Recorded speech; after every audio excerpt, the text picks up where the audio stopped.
bien entendre, la trajectoire de 2008, c'était un peu la même que la trajectoire de 2014, Laurent, finalement. La caméra est ici, Laurent. Oui, effectivement, la trajectoire était absolument dans les alizés, à partir de l'Afrique vers toute la frontière. Mais la différence, c'est que il n'y avait pas beaucoup de personnes avec nous. On était seuls à partir dans le sud. Et donc, du coup, à la fois c'était stressant et amusant avec Jean-Paul. Et donc, forcément, on avait moins d'adversaires. Tandis que là, les autres concurrents ont bien lu la météo et ont quand même engagé le même mouvement généralisé. Alors, donc, ça nous faisait beaucoup de gens à essayer de battre. Effectivement, faisant l'option au plus profond, on récolte une troisième place, tout à fait honorable, on considère que c'est une réussite. Et c'est vrai que les deux autres bateaux qui sont devant ont fait du bon sud et ont navigué de façon très très ardue. C'est aussi pour cela qu'ils ont gagné. Donc félicitations à eux et vive le sud. Laurent, je t'invite à te décaler un petit peu pour que l'on te voit convenablement à l'image. Alexia Barrier, parle-nous de ce duo avec Laurent Pellecuer.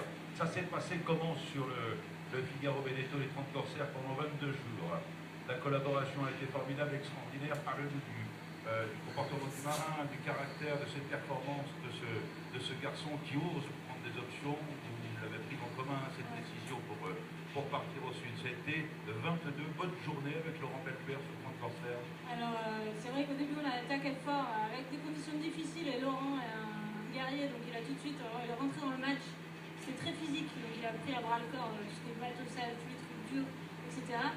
Et le premier soir, j'étais un peu surprise parce que j'avais préparé des pâtes le matin, chacun sa gamelle, machin. Je fais mon cave, je dis je vais me coucher, je mange mes pâtes avant de me coucher, et là, plus de pâtes dans ma gamelle.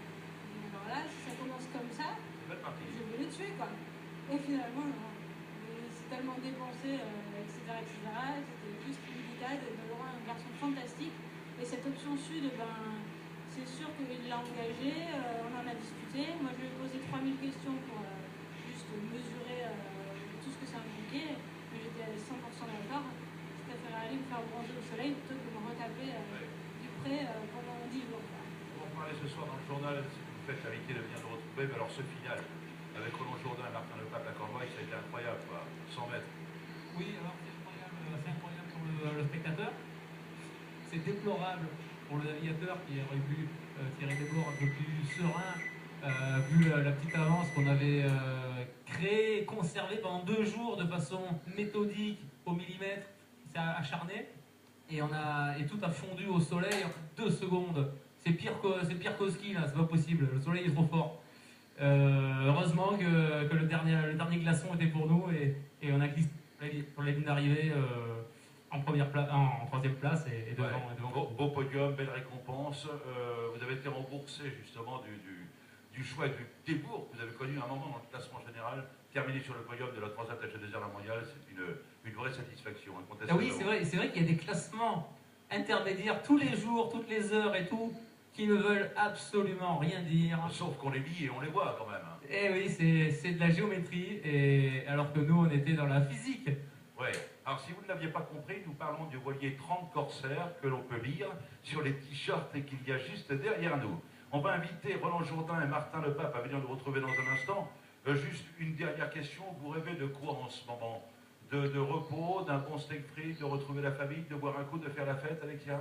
Retrouver les 30 corsaires, nos supporters, nos amis, la famille, c'est une chose. Et moi, j'ai 2 passions dans la vie, la voile et le champagne. Pardon, est-ce qu'il y a des supporters de 30 corsaires ici? On les a pas entendus. Il y a des supporters là? Ils sont venus en force, hein. Ça déconne pas. Laurent Pellecuer, il rêve de quoi en ce moment? Oui, il rêve de faire la fête et de se reposer, les deux. Vraiment. Là, il faut que ça sorte. Super, merci, à tout à l'heure, hein, aux alentours de 18h30, vous serez forcément nos invités avec les autres marins qui font le podium de cette transat HDR La Mondiale. J'espère avoir à nos côtés